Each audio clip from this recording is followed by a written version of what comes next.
네, 동기 여러분 세 번째 시간을 시작하겠습니다.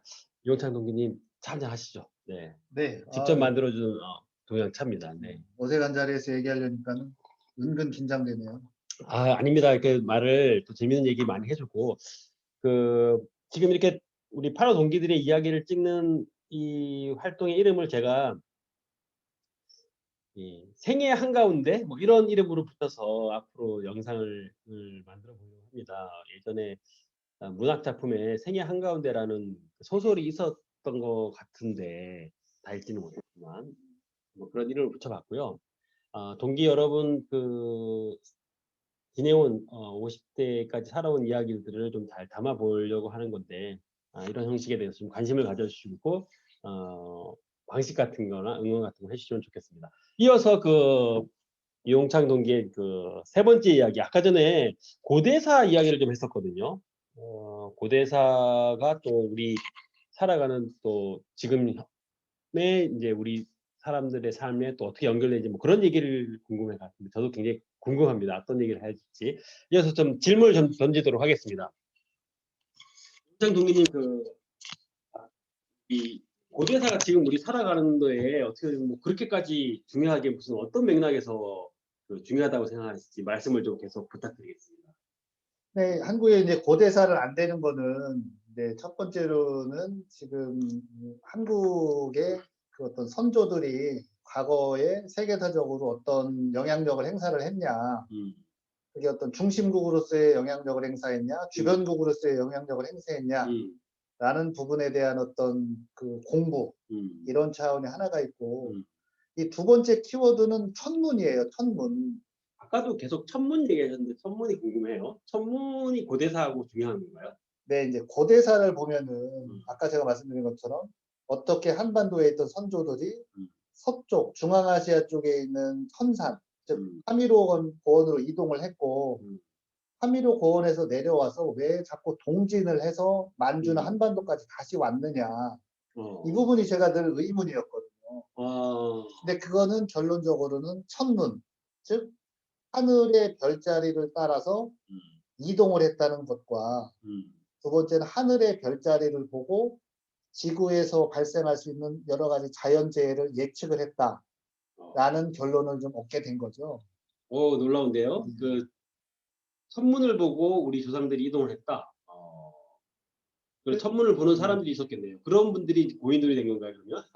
그러니까 이제 우리가 고등학교 때 단군 왕검이라고 해서 배우잖아요. 네. 뭐 단군은 제사장이요, 왕검은 통치자다. 네. 그래갖고 뭐 재정일치사회다 이렇게만 배웠는데 그 앞에 나오는 제사장이라는 의미가 단순히 뭐 하늘에 제사 지낸다 이런 의미가 아니라 천문을 정확하게 이해하고 천문을 관측을 통해서 이 세상에 일어날 일을 예측하고 관리하는 이런 정말 천문학자의 개념이 오히려 더 강한 거죠. 물론 하늘의 제사도 좀 지내지만은. 그러니까는 예를 들어서 뭐 아시아 지역, 아니 한반도 지역에 거주하고 있던 우리 조상들이 천문 현상을 보고 이게 참혹한 대홍수기가 올 수 있겠다는 걸 예측을 했고, 뭐 홍수기가 오면 당연히 이제 높은 산으로 올라가야 되잖아요. 그러다 보니까 뭐 한반도나 만주에 있던 산악지대로 1차적인 이동을 하고, 네. 일부는 세계에서 가장 높다는 파미르 고원 쪽으로 이제 이동을 해서 터를 잡았다. 이렇게 지금 해석을 하는 거죠. 그렇군요. 그리고 이제 거기에 터를 잡았던 사람들이 이제 대홍수기가 끝나면서 이제 동진을 하게 되는데, 동진을 하는 것도 단순히 동진을 한 게 아니라 이 천문을 보고 북극성의 위치를 보면서 2000년에 한 번씩 텀을 갖고 동진을 했다 이렇게 저는 이제 보고 있는 거죠. 왜냐면 이게 뭐 아시다시피 이제 황도 12궁을 보면은 황도 12궁이 어려운 거 나왔습니까? 12개의 이제 별자리가 있는데 그게 북극성이 2000년마다 하나씩 바뀌거든요.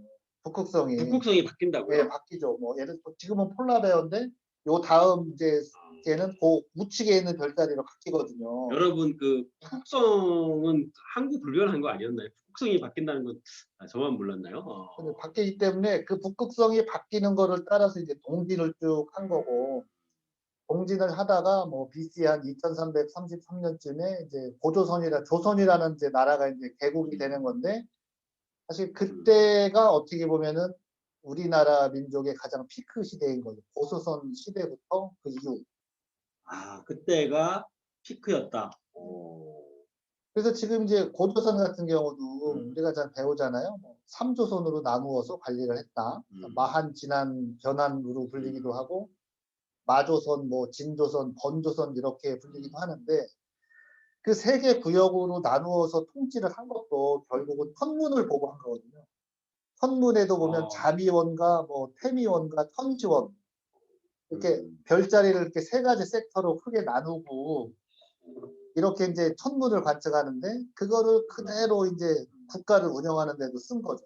그래서 조선도 3조선으로 나눠서 이제 관리를 한 거고. 그리고 당시에 이제 뭐 조선이라는 용어는 그냥 우리나라 선조들만 쓴 게 아니라 뭐 조선이라던가 뭐 주잔이라던가 뭐 주스라던가 뭐 쿠스라든가 우스라든가 이름으로 그냥 중앙아시아까지 널리 조선이라는 나라들이 굉장히 많았었던 거죠.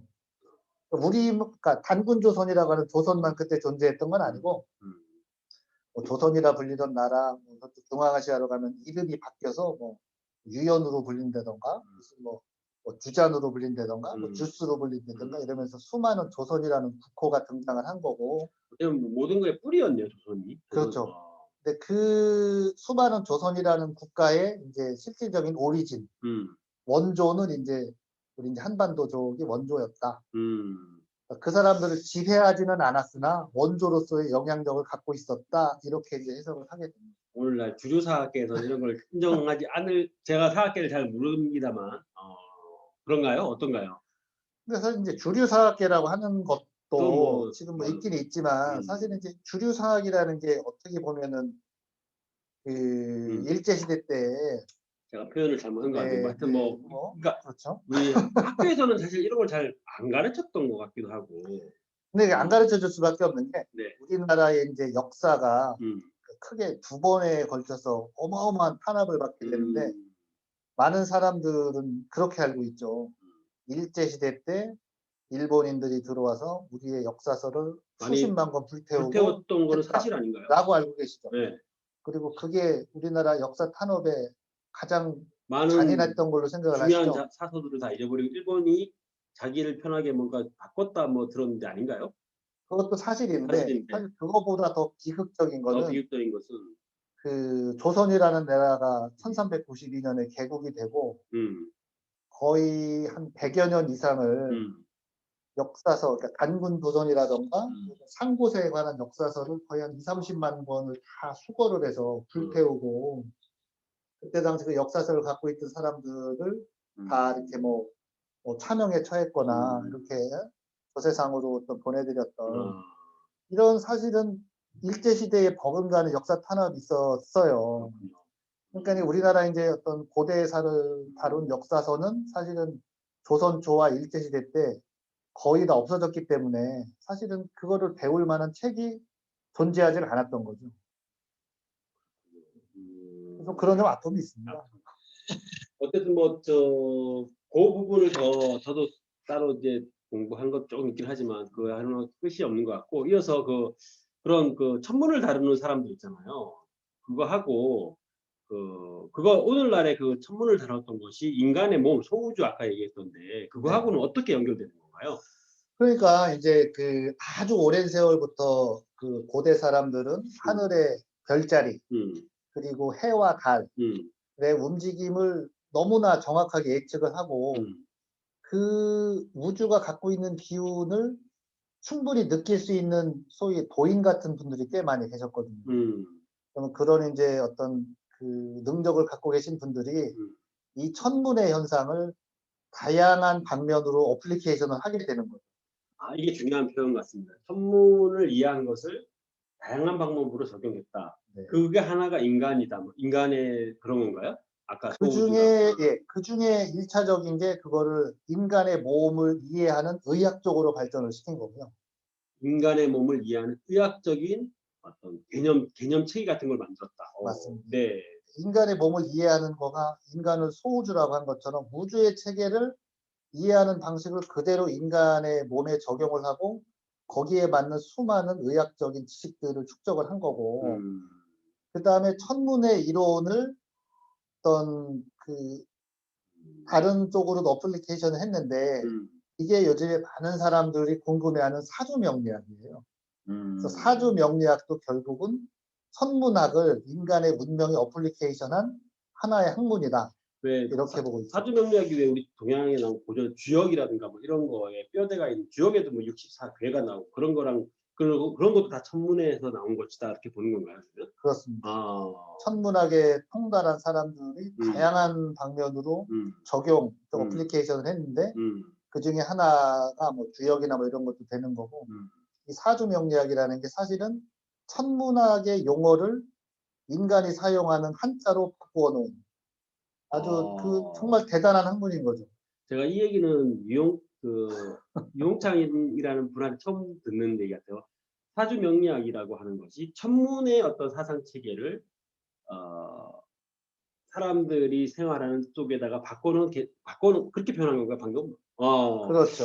이거는 굉장히 좀 저는 금시 처음 듣는 얘기인데 재밌네요. 그럴 수 있을 것 같습니다, 충분히. 말씀하세요. 네. 저는 뭐 이런 얘기를 했는데, 네. 이런 얘기를 좀 진지하게 받아들여 주시는 것도 우리 노두현 하고가 최초입니다. 아, 그렇습니까? 다른 사람들은 사주 명리학이라면 그냥 뭐 점치는 거, 혹은 뭐 운세를 파악한다. 어떤 통계를 가지고 무슨 인간의 기중화복을 예측한다 이 정도로 해석을 하는데, 그거 아니고 수만 년 동안 천문을 공부하고 관측했던 사람들이 천문에 있는 그거 구분들을 인간 세상에 적용해 본 거다. 맞습니다. 단순히 별자리의 이동이라던가 뭐 해와 달의 움직임이 아니라 그렇게 움직이면 이 지구상에 어떤 일이 일어나는지를 정확하게 파악하고 있던 사람들이 그거를 사주 명리학이라는 개념으로 탈바꿈을 시켜놓은 거죠. 야, 지금 이 순간 든 게 작년에 왜 우리 법학과에 나승성 동기가 있었던 것 같아요. 그 사주 명리학에 본인이 굉장히 깊이 공부하셨고 또 유튜브로 그 강의 하는 나중에 정말 이 두 분을 모시고 고수의 대담을 한번 만들어보는 그런 기회가 있었으면 좋겠는데 하여튼 그건 나중에 얘기고요. 네. 고수는 아니고 네. 최근에 뭐 사주 명리학 얘기가 나왔으니까 네. 간단한 거 몇 개만 이제 말씀을 드리면, 네. 아마 사주 명리 조금 공부하신 분들은 좀 아실 거예요. 뭐 형충해합이니 뭐 생극제환이 이런 표현을 좀 아실 텐데, 네. 이게 보면은 그 삼합이라는 개념이 있어요. 합, 충 뭐 이런 거 있지 네. 않습니까? 네. 합이 무슨 뭐 해묘미 삼합이다, 뭐 신자진 삼합이다, 뭐 이런 삼합의 개념이 있는데, 네. 이게 천문학에도 황도 12궁에 이제 12자리의 별을 딱 해서 뭐 12자리의 이제 별이 있는데, 그 별도 그 세 별이 한 묶음이에요. 요 세 개의 별은 한 묶음으로 동일한 기운을 갖고 있다. 요 동일한 기운을 갖고 있는 묶음이 딱 4개가 있는 거거든요.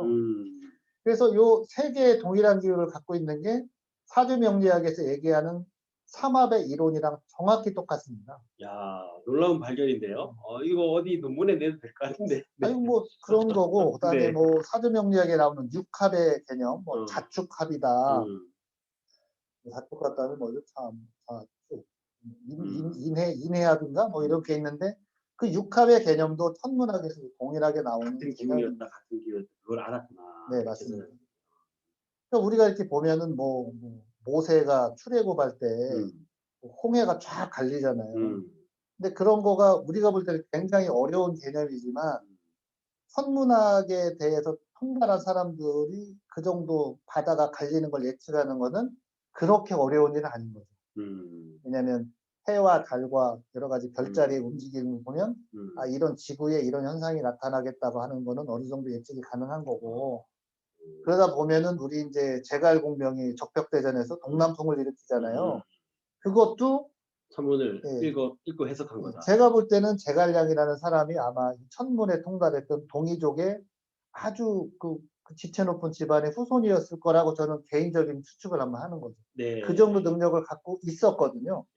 동이족의 우리 선조들이. 재밌습니다. 와. 일단 요 정도 일단 요 주제 요까지 하고 그 3편 영상 더 하면 이게 또 얘기가 길어질 것 같으니까 사주 명리학의 얘기를 이어서 이러한 우리 유용창 동기의 어떤 지적인 지적인 필력이 오늘날 지금 하고 있는 사업 활동에 또 어떻게 그건 마지막 부에 한번 찍어보도록 하겠습니다. 브레이크 하겠습니다. 네.